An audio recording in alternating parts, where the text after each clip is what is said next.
সম্মানিত দর্শক শ্রোতা, আসসালামু আলাইকুম।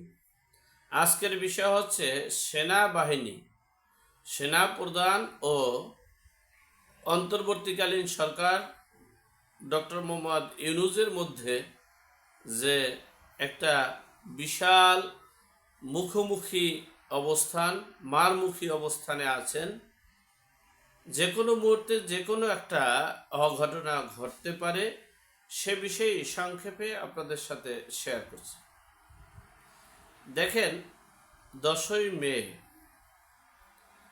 দেশ এবং দেশের বাহিরে বিশ্বের আন্তর্জাতিক মহল, জাতিসংঘ সহ সকল রাষ্ট্রের বিরুদ্ধে চিন্তা চেতনা, উদ্দেশ্য, আদর্শ এবং বার্তার বিরুদ্ধে গিয়ে ডক্টর মোহাম্মদ ইউনূস আওয়ামী লীগের কার্যক্রম নিষিদ্ধ করেছেন, এমনকি নির্বাচন কমিশনারের মাধ্যমে নিবন্ধন স্থগিত করেছেন। এরই পরিপ্রেক্ষিতে একটা বাংলাদেশে অন্তর্দ্বন্দ্ব, এমনকি প্রতিটা মানুষের বিরুদ্ধে, মানুষের মধ্যে ক্রিয়া প্রতিক্রিয়ার সৃষ্টি হয়েছে। যেই দেশে আওয়ামী লীগের সমর্থনকারী মিনিমাম 40%, অর্থাৎ 8 কোটি মানুষ যে দেশের সমর্থন আছে, তাদেরকে নিষিদ্ধ করা মানে বিষয়টা কেমন বোঝা যাচ্ছে। এরপরই তারা এই অন্তর্বর্তীকালীন সরকার এবং তাদের দল মিলে একটা প্ল্যান পরিকল্পনা করতে যাচ্ছিল। সেটা হচ্ছে এই সেনা প্রধানকে বরখাস্ত করার, পদত্যাগ করানো।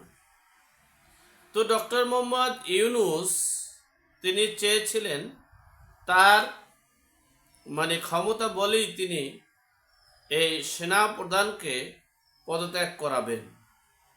এরপরেই হচ্ছে রাষ্ট্রপতির ধাপ।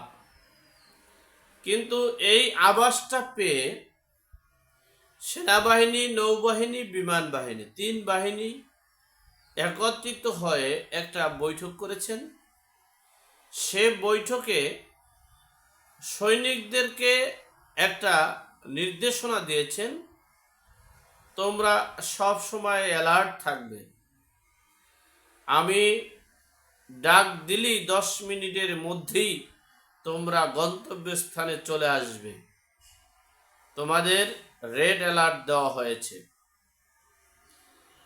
এতে বোঝা গেছে কিছু একটা ঘটনা ঘটতে পারে, না ঘটুক আমরা সেটাই চাই। কারণ হচ্ছে ডক্টর মোহাম্মদ ইউনূস রাষ্ট্রপতির মাধ্যমে সকল কর্মকাণ্ডই করতে পারে। কারণ এ যাবৎ যত যা কিছুই করেছে, রাষ্ট্রপতিকে প্রেসার কিক করে রাষ্ট্রপতির কাছ থেকে সহি নিয়ে আছে। এই সই স্বাক্ষর নিতে তো সময় লাগবে না ডক্টর মোহাম্মদ ইউনূসের, যে সেনা প্রধানকে রাষ্ট্রপতির মাধ্যমে পদত্যাগ করাবে, বরখাস্ত করাবে, সেই মিশন এবং সেই ভিশনটাই নিচ্ছিল। কারণ হচ্ছে এই অন্তর্বর্তীকালীন সরকারের সকল কাগজপত্রে সহি স্বাক্ষর করিয়াছেন এই রাষ্ট্রপতি। সেই আভাস পেয়ে সেনাপ্রধান এই জরুরি বৈঠক, এমনকি সেনাপ্রধান রাষ্ট্রপতির সাথে বৈঠক করেছেন। 3 বাহিনীর প্রধান এবং রাষ্ট্রপতি মিলেও তারা বৈঠক করেছেন, আলাদা বৈঠক করেছেন 3 বাহিনী মিলে সকল ঢাকা রেঞ্জের সকল সৈনিকদের সাথে, এবং তাদেরকে একটা বার্তা দিয়েছেন, তোমরা যে যেখানে যে অবস্থায় থাকবে, আমি বার্তা দেওয়ার সাথে সাথে 10 মিনিটের ভিতরে গন্তব্যস্থলে চলে আসবে। তাহলে বোঝা গেল কিছু একটা দুর্ঘটনা ঘটানোর চেষ্টা চালাচ্ছে। এর পর হচ্ছে রাষ্ট্রপতিকে পদত্যাগ। এই রাষ্ট্রপতিকে পদত্যাগ করানোর মধ্য দিয়েই চাচ্ছিল এই NCP, doctor Mohammad Yunus plus ভারতের মার্কিন যুক্তরাষ্ট্র আমেরিকার যে লিবার ডেমোক্রেট পার্টি প্রতিষ্ঠিত করতে চায় জর্সেন, সেই জর্সেনের আদর্শ বাস্তবায়ন করার লক্ষ্যেই এই মিশন এবং এই ভিশন। এই জর্জের আদর্শটা কি? তার আদর্শ হচ্ছে একজন পুরুষ তিনি যদি মনে করেন যে নারী হয়ে গেছেন, তাহলে রাষ্ট্র তাকে নারী হিসেবে স্বীকৃতি দেবে। একজন নারী যদি মনে করেন যে তিনি পুরুষ হয়ে গেছেন, রাষ্ট্র তাকে পুরুষ হিসেবে স্বীকৃতি দিবেন। একজন মানুষ যদি মনে করে আমি ইহুদি হয়ে গেছি, তাহলে রাষ্ট্র তাকে ইহুদি হিসেবে নির্দ্বিধায় কোনো প্রশ্ন না রেখেই ইহুদি বানিয়ে ফেলবেন। একজন হিন্দু যদি মনে করে আমি মুসলমান হয়ে গেছি, তাহলে মুসলমান হয়ে যাবেন। সেই মিশন এবং সেই ভিশন, অর্থাৎ আমি ইতিপূর্বেই আপনাদেরকে বলেছিলাম, বাংলাদেশে আমার কথাটা অনেক সময় এই অনলাইন মিডিয়ায়, এই ওপেন প্ল্যাটফর্মে অনেকের কাছে খারাপ লাগে, অনেকে খারাপ মন্তব্যও করেছেন। যাই হোক, আমি বলেছিলাম যে সমকামী প্রতিষ্ঠিত হতে যাচ্ছে এবং এই দেশে ডিজিটালাইজড যুগে ডিজিটালাইজড চিন্তা চেতনা প্রতিষ্ঠিত হতে যাচ্ছে।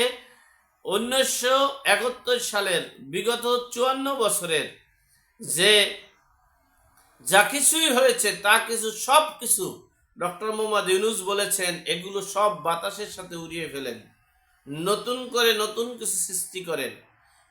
সে বার্তাও আপনারা ইতিমধ্যে পেয়েছেন। যাই হোক, সেনাবাহিনী এবং এই রাষ্ট্রপতির একটা কঠিন পদক্ষেপ নিয়ে আছেন। যে কোনো মুহূর্তে যে কোনো সময়ে একটা অঘটনা ঘটতে পারে, তবে আমরা চাই যে কোনো অঘটনা না ঘটুক, দেশের জনগণ স্বস্তিতে বসবাস করুক, দেশের জনগণ স্বাধীনতা সার্বভৌমত্ব রক্ষা থাকুক, সেই প্রত্যাশা রেখে আজকের মতো এখানেই শেষ করলাম। ভালো থাকবেন, সুস্থ থাকবেন।